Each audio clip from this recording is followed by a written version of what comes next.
सबको जय यीशु की। प्रभु यीशु क्रिस्त में प्यारे भाइयों बहनों, नव जीवन का संदेश इस शीर्षक के अंतर्गत प्रतिदिन का ईश्वर का वचन को सुनने के लिए, समझने के लिए, उन वचनों के अनुसार जीवन बिताने की शक्ति सामर्थ्य मांगने के लिए मैं आप सभी लोगों का हार्दिक स्वागत करता हूं। आज मार्च की 14 तारीख है, बृहस्पतिवार है और आज के दिन में हम सबों के लिए प्रभु अपने वचनों के द्वारा इस बात को जानने के लिए, समझने के लिए बुलाता है कि हमें प्रभु की साक्षी बनना है, गवाही बनना है। प्रभु के लिए हमें, प्रभु के नाम की महिमा के लिए हमें समाज में खड़े होना है। प्रभु का वचन की घोषणा करते इस प्रकार से प्रभु की गवाही बनने के लिए प्रभु हमें निमंत्रण देता है। और आज का सुसमाचार संत योहन के द्वारा रचित सुसमाचार अध्याय 5 पद संख्या 31 से 47 का प्रसंग है। इसमें स्वयं प्रभु यीशु मसीह इस प्रकार से शुरुआत करता है। ईसा ने यहूदियों से कहा, यहूदियों के सम्मुख प्रभु संबोधन करते हुए उन्हें ये कहते हैं, यदि मैं अपने विषय में साक्ष्य देता हूँ तो मेरा साक्ष्य मान्य नहीं है, क्योंकि कोई दूसरा मेरे विषय में साक्ष्य देता है और मैं जानता हूँ कि वह मेरे विषय में जो साक्ष्य देता है वह मान्य है।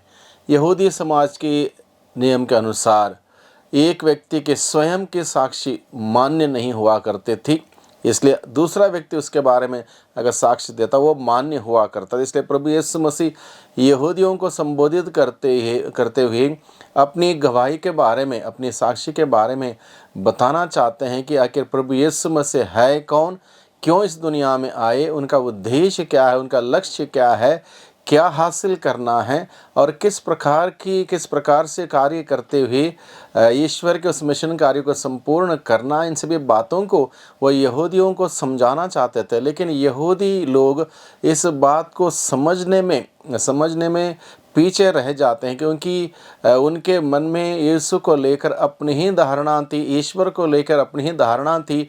वो इस बात को समझना नहीं चाहते थे, समझ में भी उनको नहीं आता था। इसलिए प्रभु यीशु मसीह ने यहाँ तक जिक्र किया। देखो, योहन बपतिस्ता आया, उन्होंने सत्य के विषय में साक्ष्य दिया और योहन कुछ समय तक जलता हुआ दीपक के समान उनके बीच में रहा। उनके प्रवचन, उसके कार्य, उनकी जीवन शैली लोगों को बहुत ही प्रभावित कर गई।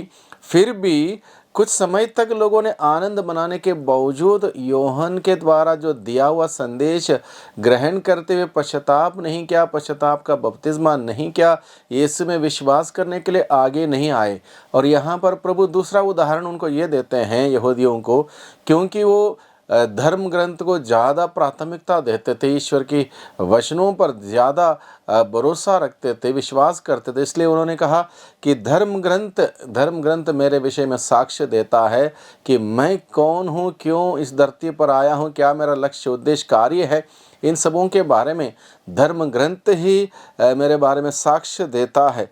और धर्म ग्रंथ में भी यहाँ पर देखते हैं यीशु से संबंधित बातों को लेकर यहूदी असमंजस में हैं, इसलिए विश्वास नहीं कर पा रहे हैं। प्रभु यीशु मसीह क्या कह रहे हैं, विश्वास नहीं कर पा रहे हैं, धर्म ग्रंथ की बातों को उन्हें अपने दिल में धारण नहीं कर पा रहे हैं, ग्रहण नहीं कर पा रहे हैं, और इस प्रकार से वो वंचित रह जाते हैं, प्रभु यीशु की उस आशीषों को प्राप्त करने में वंचित रह जाते हैं। इसलिए प्रभु कहता है धर्म ग्रंथ के साक्षी तुम्हारे सम्मुख है, और धर्म ग्रंथ पर जो विश्वास करता है उन्हें मुक्ति संभव है, अनंत जीवन संभव है, क्योंकि ईश्वर का वचन जीवन का संदेश देता है। जीवन प्राप्त करने के लिए उस धर्म ग्रंथ पर विश्वास करना, प्रभु के वचनों को सुनना, ग्रहण करना, उसके अनुसार चलना बहुत ही ज़रूरी है, जो हमें अनंत जीवन तक ले चलता है। इसलिए अनंत जीवन प्राप्त करने के लिए उस धर्म ग्रंथ पर हमें ध्यान केंद्रित करना, उसकी बातों को सुनना, समझना, उसके अनुसार चलना बहुत ही ज़रूरी है। प्रभु हमें बुलाता है और प्रभु हमें एक मुख्य बात आज के दिन में ये बताता है, मेरे कार्य है मेरी पहचान है, यानी कि हम सबों को धर्म ग्रंथ की बातों को इस प्रकार से अमल करना है, ग्रहण करना है और उसके अनुसार जीना है, जिससे कि मेरे जीवन के द्वारा, यानी कि मेरे उठना बैठना, सोच समझ और बातचीत, हाव भाव, इन सभी बातों के द्वारा मैं अपनी पहचान दे पाता हूँ कि मैं आखिर है कौन। यानी कि मेरा पूरा व्यक्तित्व इस प्रकार से प्रकट होना चाहिए कि मैं प्रभु यीशु का हूँ, प्रभु यीशु मसीह में विश्वास करने वाला व्यक्ति हूँ, धर्म ग्रंथ पर विश्वास करने वाला व्यक्ति हूँ और धर्म ग्रंथ में जो बातें बताई गई हैं उसके अनुसार चलने वाला व्यक्ति हूँ। इस प्रकार से मेरी पहचान मेरे नाम से नहीं बल्कि मेरे जीवन के द्वारा, मेरे आचरण के द्वारा, मेरे व्यवहार के द्वारा प्रकट होना चाहिए। इस प्रकार से हम प्रभु के सच्चे साक्षी, प्रभु के सच्ची गवाही हम सभी बन सकते हैं। ये बात आज के दिन में प्रभु हम सबों के सम्मुख रखता है। जीवन प्राप्त करने के लिए प्रभु हमें बुलाता है, मेरे पास आओ। यानी कि जो प्रभु के पास जाएगा उसे जीवन मिलेगा। जीवन का स्रोत स्वयं प्रभु यीशु है।